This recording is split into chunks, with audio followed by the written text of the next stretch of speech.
میں کراچی میں جاتا ہوں کبھی کبھار، وہاں ایک صاحب ہیں، محبت سے بلاتے ہیں، بہت زیادہ بلانے والے ہیں، ان کے ہاں چلا جاتا ہوں۔ میں نے دیکھا تو ان کا بھائی جو ہے ایسے چل رہا تھا تو ہاتھ میں تسبیح تھی، بات تھوڑی کرتا تھا، تسبیح زیادہ پڑھتا تھا۔ اس کا دبئی میں بہت بڑا کاروبار، جسے کہنا چاہیے بہت بڑا کاروبار دبئی میں۔ کہنے لگا گاڑی میں جا رہا تھا، کچھ لوگ آئے، گاڑی کا دروازہ کھولا، بیٹھے، مجھے لے گئے۔ پھر میرے گھر والوں کو مہینوں پتہ نہ چلا، اور اس کے بعد بڑی اذیتوں کے بعد میں چھوٹا۔ اب وہاں بیٹھ کے پھر اللہ ہی تھا تنہائی میں، اور تو کوئی تھا ہی نہیں۔ کہا کہ وہ اللہ سے ذکر کرنے اور باتیں کرنے کی ایسی کوئی مجھے عادت سی پڑ گئی ہے، اب لوگ مجھے کہتے ہیں کہ آپ جیل کی اذیتوں کی وجہ سے خاموش ہو گئے ہیں۔ میں لوگوں کو لاکھ کہتا ہوں، نہیں، وہ مانتے نہیں۔ جیسے نا بندہ کوئی غم کی وجہ سے بعض اوقات نا چپ ہو جاتا ہے، وہ کیوں کہتے ہیں؟ اسے چپ لگ گئی ہے، خاموش ہو گیا ہے۔ کہا کہ میں لوگوں کو کہتا ہوں، نہیں، میں جیل کی وجہ سے خاموش نہیں ہوں۔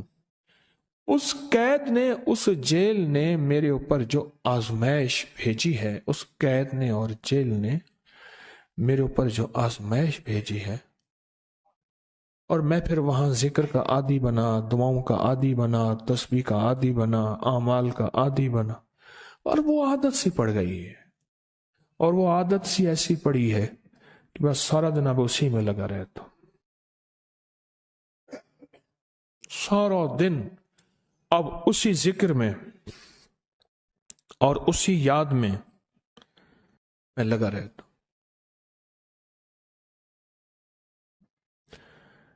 کہیں ایسا نہ ہو ہم بھی اگر ذکر سے غافل ہوئے، تسبیح سے غافل ہوئے، کوئی خدا نہ خواستہ ایسی آزمائش آ جائے، اور پھر ہم ذکر اور تسبیح اور اعمال کے عادی بن جائیں، اللہ سے عافیت مانگے۔ اور اگر ہماری زبانوں پہ تسبیح ذکر آ گیا ہے عافیت کے دنوں میں، تو سمجھ لیں یہ اس کی عطا ہے، یہ اس کی نعمت ہے، یہ اس کی کریمی ہے، یہ اس کا فضل ہے۔ اس نے بہت بڑی آزمائش سے پہلے ہمارے اوپر اتنا کرم کر دیا، اس کا بہت بڑا کرم ہے۔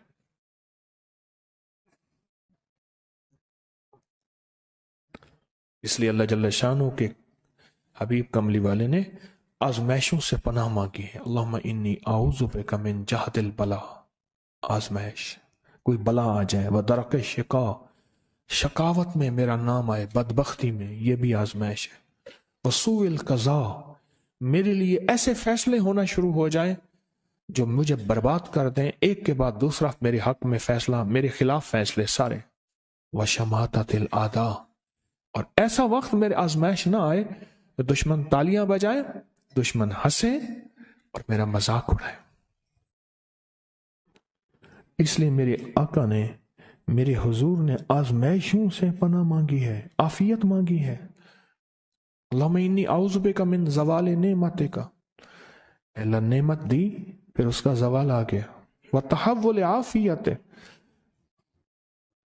عافیت دی اور تو نے چھین لی۔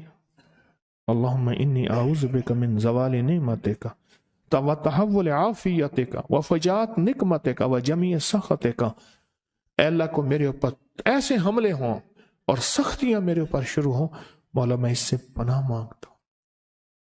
میں مانگتا کیا ہوں؟ ربنا آتنا فی الدنیا حسنۃ، اس سے دنیا کا بہترین پیکج مانگتا ہوں، وفی الآخرۃ حسنۃ، تو اس سے آخرت کا بہترین پیکج، شاندار، لاجواب، بہترین۔ ہاں، آزمائشیں، مصیبتیں، تکلیفیں، حوادث، حادثات، ناکامیاں، بیماریاں، پریشانیاں، میں نہیں مانگتا مولا۔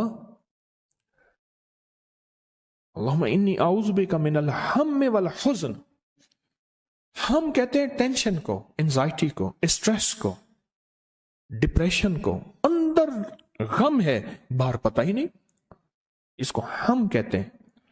اور حزن کہتے ہیں جس پہ ہائے ہائے ہو، اے اللہ میں تجھ سے اندر کا دکھ جو مجھے دیمک کی طرح کھائے اور باہر کا دکھ جو مجھے تڑپائے، اندر کا دکھ کھائے اور باہر کا دکھ تڑپائے، اے اللہ میں اس سے پناہ مانگتا ہوں۔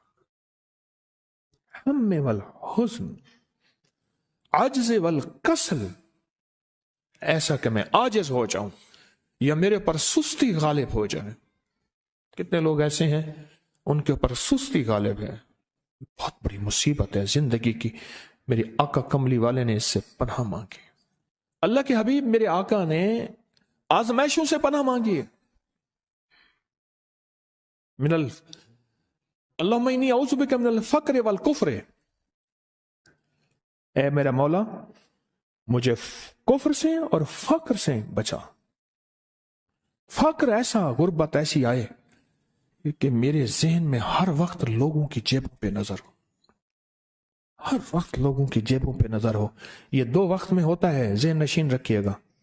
اس فقیر کا تجربہ ہے، ایک جب طمع بڑھ جاتا ہے، لالچ بڑھ جاتی ہے، اس وقت لوگوں کی جیبوں پہ نظر ہوتی ہے۔ جب فقر بڑھ جاتا ہے، غربت اور تنگ دستی اور فقیری بڑھ جاتی ہے، پھر لوگوں کی جیبوں پہ نظر اس کی ہوتی ہے اور اللہ کے خزانوں پہ نظر نہیں ہوتی یا کم ہوتی۔